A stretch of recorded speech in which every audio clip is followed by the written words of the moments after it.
ओम शांति। 19 नवंबर 1979 की अव्यक्त मुरली।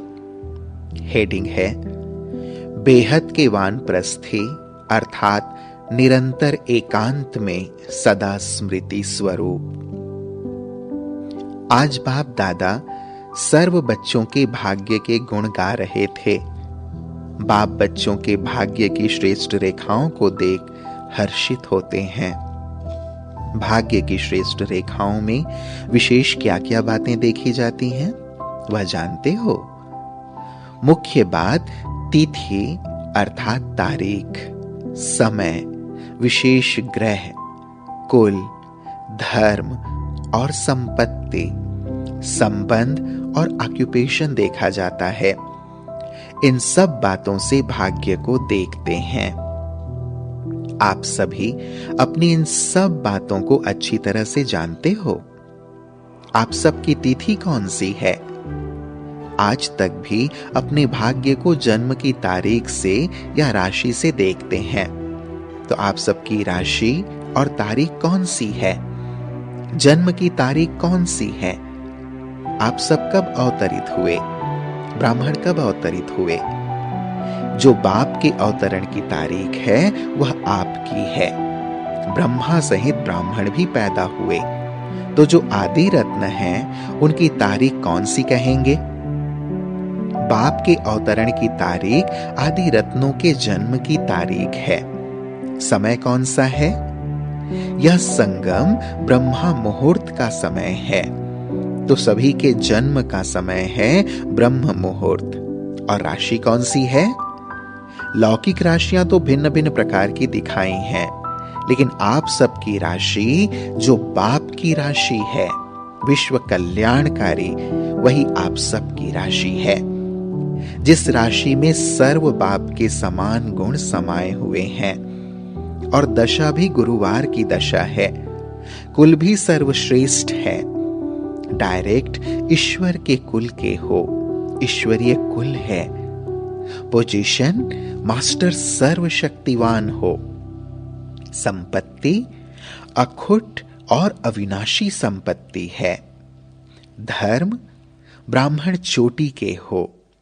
बुद्धि की लाइन विशाल और त्रिकालदर्शी लाइन है। अब सोचो, इससे अधिक भाग्य की रेखाएं और किसी की श्रेष्ठ हो सकती हैं?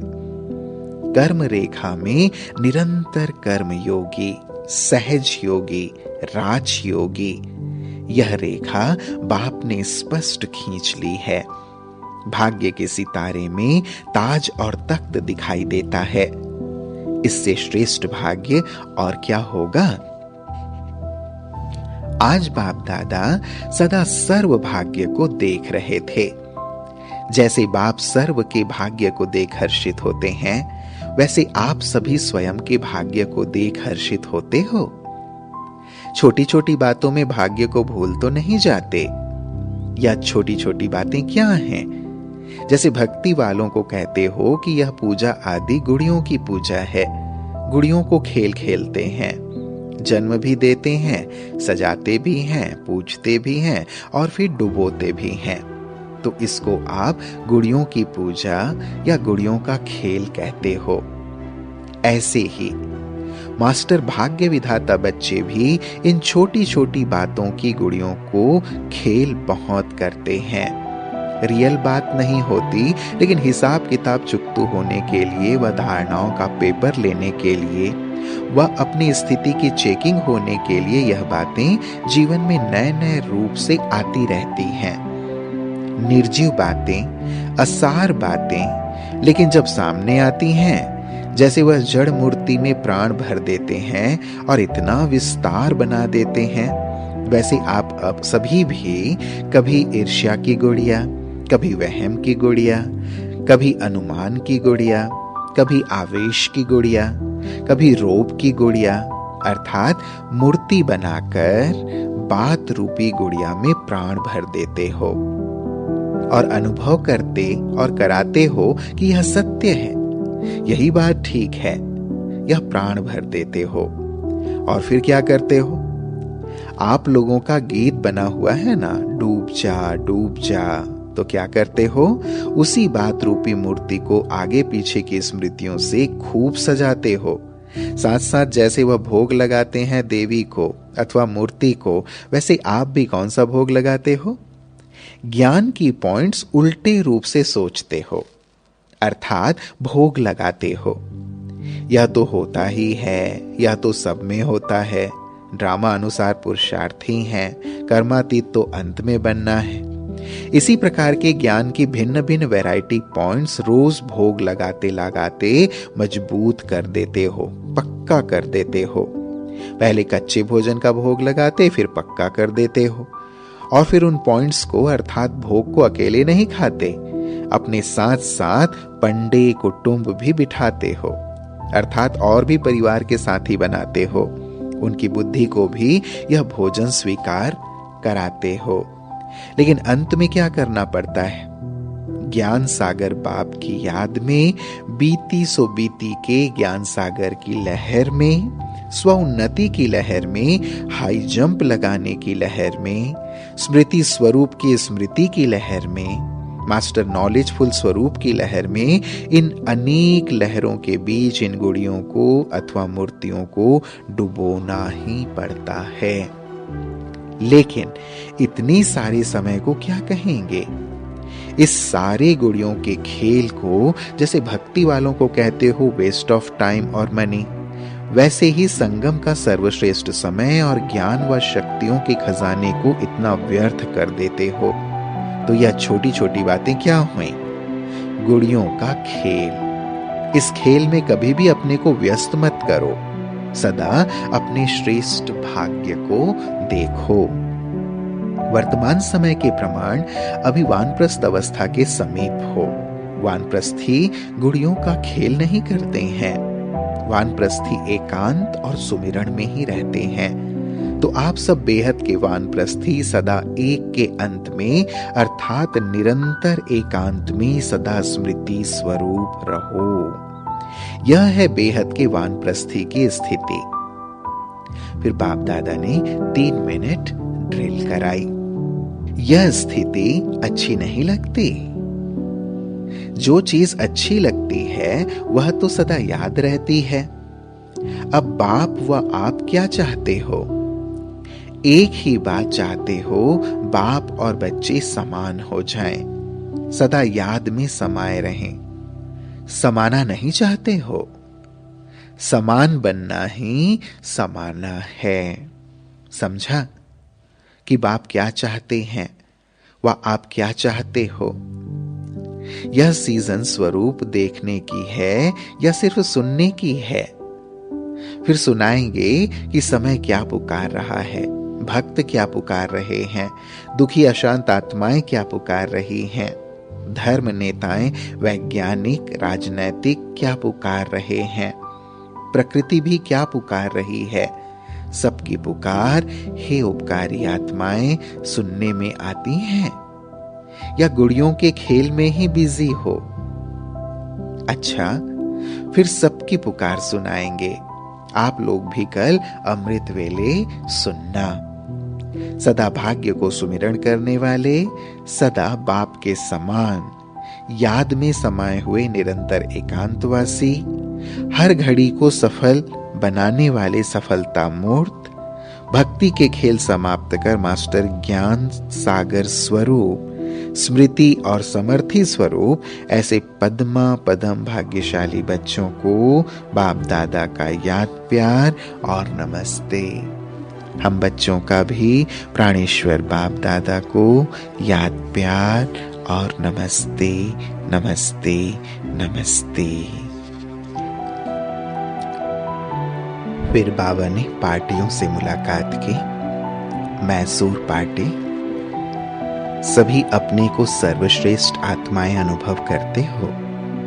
कितनी श्रेष्ठ आत्माएं हो जो स्वयं बाप बच्चों से मिलने के लिए अपने वतन को छोड़कर आते हैं। आधा कल्प गाया कि अपना वतन छोड़कर आ जाओ, लेकिन यह मालूम नहीं था कि कब और कैसे मिलेगा। सिर्फ इंतजार में दिन बिताए।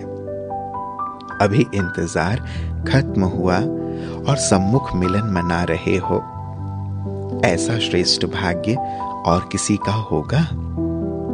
स्वप्न में भी ऐसा नहीं सोचा होगा कि भगवान से बातें करेंगे, टोली खाएंगे, बैठेंगे, और अभी प्रैक्टिकल में अनुभव कर रहे हो। प्राप्ति के आगे यह सफर भी क्या है? बाप कितने बड़े सफर से आते हैं। बाप का स्थान दूर है या आपका? जब खुशी होती है तो कोई भी थकावट व तकलीफ महसूस नहीं होती। रास्ते के 4 दिन निरंतर योगी की स्टेज होगी। कब मिलेंगे, कब पहुंचेंगे, तो निरंतर योगी हो गए ना। यह भी कमाई हो गई ना।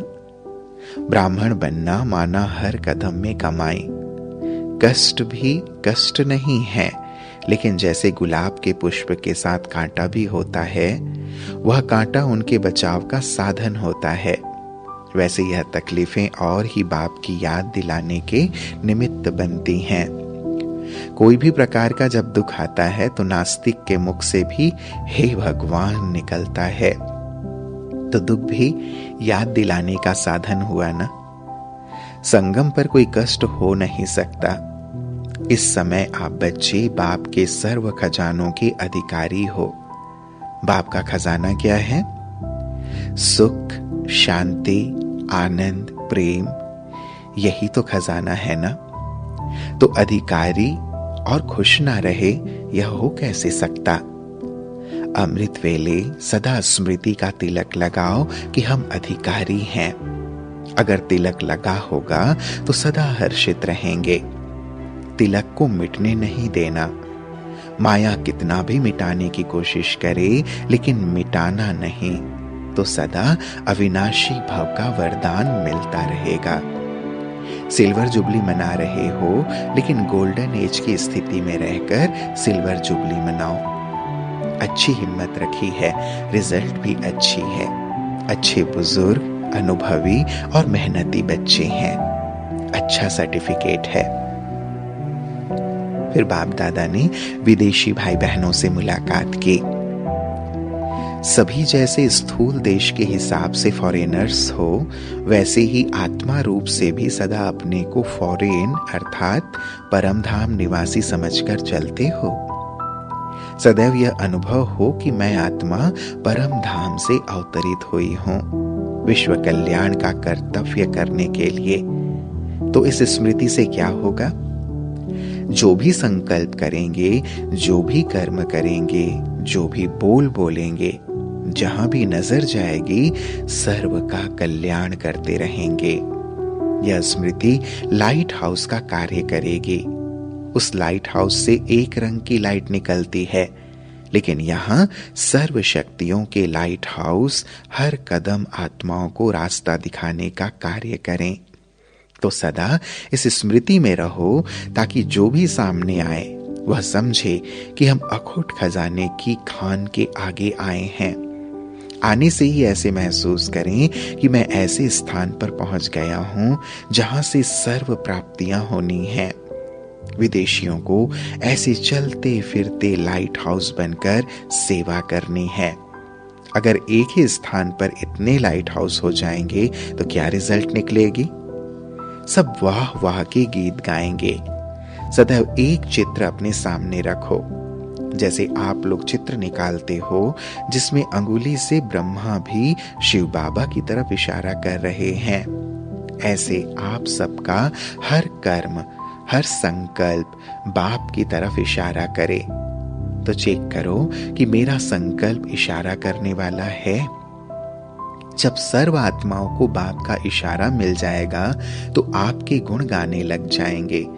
जैसे अभी और गीत गाते हैं ना, वैसे चारों ओर सभी साजों द्वारा बाप और आपके गुणों का गीत गाएंगे। उस समय क्या सीन होगी और आप लोग कहां होंगे? बच्चों ने कहा मधुबन में होंगे। सब मधुबन में भाग आएंगे तो भक्त क्या करेंगे? उस समय आप सबका साक्षात्कार होगा कि यह बाप दादा के दिल तख्त नशीन है। उस समय आप तख्त नशीन नजर आएंगे। तब सारी दुनिया हाय हाय करेगी और आप लोग उनको वरदान देंगे। ऐसा साक्षात्कार अपने आप को अपना होता है कि हम तख्त नशीन हैं। ब्राह्मण अर्थात अधिकारी, तो अधिकार लेना है वह जन्म से ही अधिकारी हो। बाप दादा सभी को सदैव तख्त और ताजधारी देखते हैं। तख्त से उतर आते हो क्या? जो श्रेष्ठ आत्माएं होती हैं वह कभी भी बिना गलीचे के नीचे पांव नहीं रखती। आप सबसे बड़े से बड़े हो तो तख्त से नीचे नहीं पांव रखना। तख्त पर ही खाते हो, पीते हो, घूमते हो, चलते हो। इतना बड़े से बड़ा तख्त है, समझा? फॉरेनर्स का क्या पोजीशन है? अभी फॉरेनर्स को जो सेवा दी है वह कहां तक की है? स्पीकर की आवाज कहां तक पहुंची है? किस स्पीड से चल रहा है? कब आवाज पहुंचेगी? 80 में या 81 में? जब सब तरफ से लाउड स्पीकर्स की आवाज यहां पहुंचेगी तभी कुंभकर्ण जागेंगे। छोटी आवाज नहीं भेजना, बड़ी आवाज भेजना। सभी इंतजार कर रहे हैं कि कब फॉरेन की आवाज से भारत के कुंभकर्ण जागेंगे। अभी बुलंद आवाज करो। फॉरेन सर्विस की रिजल्ट अच्छी है, अभी आगे क्या करना है? तो बच्चों ने बाबा को प्लान सुनाया। प्लान तो अच्छा है, यह तो करेंगे ही, लेकिन अभी ऐसा वातावरण बनाओ जो वातावरण चुंबक जैसा कार्य करे, चारों ओर फैल जाए कि अगर शांति, सुख या प्रेम चाहिए तो यहां से मिल सकता है। एडवर्टाइजमेंट हो जाए। आजकल वाणी की बजाय वाइब्रेशन से प्राप्ति करने के इच्छुक ज्यादा हैं। स्पीच करो, लेकिन उसके पहले ऐसे वातावरण की आवाज जरूर फैलाओ। सभी अनुभव करें जैसे प्यासे की प्यास पानी से बुझ जाती है, ऐसे आत्माओं की शांति, सुख की प्यास बुझ जाए। जैसे स्थापना के शुरू में एक दिन भी कोई सत्संग में आ जाते थे तो पहले दिन ही कुछ ना कुछ अनुभव करके जाते थे। जो आदि में वह अंत में विस्तार के रूप में होना है। ऐसा कुछ वातावरण बनाओ। वह तब होगा जब आप सभी निरंतर इस स्थिति में स्थित रहेंगे। फिर सूर्य की किरणों के मुआफिक सब अनुभव करेंगे। सबकी नजर जाएगी कि यह कहां से किरणें आ रही हैं। ऐसा अभी पुरुषार्थ करना। सभी रिफ्रेश तो बहुत हो रहे हो। ऐसे रिफ्रेश हुए हो जो अनेकों को रिफ्रेश करते हुए सदा रिफ्रेश रहें। इस बारी विशेष एक शब्द पर डबल अंडरलाइन करके जाना। वह कौन सा? निरंतर। चाहे संकल्प, चाहे बोल, लेकिन निरंतर शब्द को डबल अंडरलाइन करके जाना। याद की यात्रा में निरंतर, ज्ञान स्वरूप में निरंतर, धारणा में निरंतर, सेवा में भी निरंतर, चारों सब्जेक्ट में निरंतर को डबल अंडरलाइन करके जाना। समझा? यह एक शब्द वरदान के रूप में ले जाना। प्लान लंबे नहीं बनाओ, लेकिन प्रैक्टिकल के जल्दी के बनाओ। उसके लिए यही इशारा है, अपना तन, मन, धन, शक्तियां जितना जल्दी यूज करेंगे उतना फायदा है। अभी समय है, फिर टू लेट हो जाएंगे। करने के लिए डेट का इंतजार नहीं करो। कल भी नहीं, आज भी नहीं, अभी करो। क्योंकि अगर डेट बताएंगे तो बहुत समय का जमा नहीं होगा, डेट का जमा होगा। फिर डेट के इंतजार में चले जाएंगे, इंतजाम कम करेंगे, डेट कॉन्शियस हो जाएंगे, सोल कॉन्शियस नहीं रहेंगे। हर एरिया में संदेश पहुंचाने की कोशिश करो जिससे कोई उलाहना ना दे कि हमें पता नहीं है। सर्विस करते जाओ तो सब आपे ही ऑफर करेंगे कि यहां सेंटर खोलो। फिर कुछ प्रश्न उत्तर हैं। प्रश्न है, संपर्क और सेवा दोनों में सफल बनने के लिए मुख्य कौन सी धारणा चाहिए? उत्तर, सफलता तभी मिलेगी जबकि सदैव स्वयं को मोल्ड करने की क्वालिफिकेशन होगी। अगर स्वयं को मोल्ड नहीं कर सकते तो गोल्डन एज की स्टेज तक पहुंच ना सकेंगे। जैसा समय, जैसे सर्कमस्टेंसेस हों, उसी प्रमाण अपनी धारणाओं को प्रत्यक्ष करने के लिए मोल्ड होना पड़े। मोल्ड होने वाले ही रियल गोल्ड हैं। अगर मोल्ड नहीं होते तो रियल गोल्ड नहीं है। जैसे साकार बाप की विशेषता देखी, जैसा समय, जैसा व्यक्ति, वैसा रूप। तो सदा सफलता मूर्त के लिए विशेष यह क्वालिफिकेशन चाहिए। अगला प्रश्न, एक धर्म, एक राज्य और एक भाषा, ऐसी दुनिया कब स्थापन होगी? उत्तर, जब सब ब्राह्मणों की स्थिति एक रस हो जाएगी। एक रस स्थिति अर्थात हम सब एक हैं, एक बाप के बच्चे हैं, सर्वश्रेष्ठ आत्माएं। भले स्थूल देश भिन्न भिन्न हैं, यह शरीर के देश हैं, लेकिन आत्माओं का देश एक ही है। हर एक की एक रस स्थिति बन जाए तो बहुत जल्दी एक राज्य, एक भाषा, ऐसी दुनिया स्थापन हो जाएगी। जब से ब्राह्मण बने तो यही एक संकल्प धारण किया है कि ऐसा राज्य स्थापन करके ही छोड़ेंगे, ऐसा जहां सब एक ही एक होगा। स्थापन करने के लिए स्थिति भी एक रस चाहिए। अगला प्रश्न, निरंतर योगी बनने का सहज साधन क्या है? उत्तर, सदा दिल तख्त नशीन बनने से स्वतः ही निरंतर योगी बन जाएंगे। वर्तमान समय बाप द्वारा जो ताज और तख्त मिला है उसको सदा कायम रखो। अभी का ताज व तख्त अनेक जन्मों के लिए ताज व तख्त प्राप्त कराता है। विश्व कल्याण की जिम्मेवारी का कार्य भूलना अर्थात ताज को उतारना। ताज उतरता तो नहीं है ना। तख्त है बाप का दिल तख्त। जो सदा बाप के दिल तख्त नशीन है वह निरंतर स्वतः योगी रहते हैं। मेहनत की कोई बात है ही नहीं, क्योंकि एक तो संबंध बड़ा समीप है, तो मेहनत काहे की। दूसरे प्राप्ति अखुट है। जहां प्राप्ति होती है वहां स्वतः याद होती है। ऐसे स्वतः और सहज योगी हो कि मेहनत करनी पड़ती है। टीचर्स से, टीचर्स अर्थात सदा अपने फीचर्स द्वारा बाप के गुण प्रत्यक्ष करने वाली। हर कर्म से, हर समय बाप के गुण अपने कर्म द्वारा प्रत्यक्ष करें। ऐसे ही होना, जो भी देखे वह यही कहे कि इनको सिखाने वाला परम शिक्षक कौन। आपको देखते ही बाप की याद आ जाए। आपका हर कर्म बाप की तरफ इशारा करने वाला हो। टीचर अर्थात स्वयं और सर्व के प्रति विघ्न विनाशक। छोटी छोटी बातों के पीछे समय न गंवाने वाली।